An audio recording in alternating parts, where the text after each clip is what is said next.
करजगावात गुटखा विक्रेत्यांवर पोलिसांचा धडक छापा, 33 हजारांचा मुद्देमाल जप्त.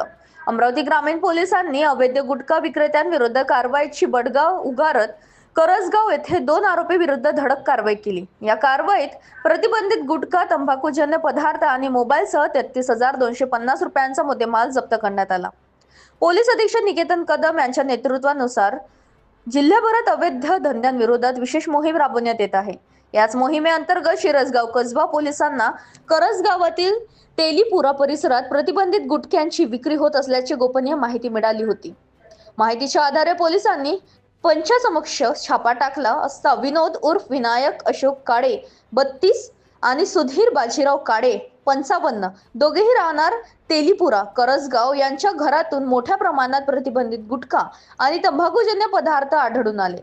यामध्ये विमल पान मसाला, V1 तंबाखू, बाजीराव गोल्ड आणि मस्तानी प्रीमियर तंबाखूंचा समावेश आहे. कारवाई दरम्यान आरोपीकडून एक रिअलमी 5G मोबाईलही जप्त करण्यात आला.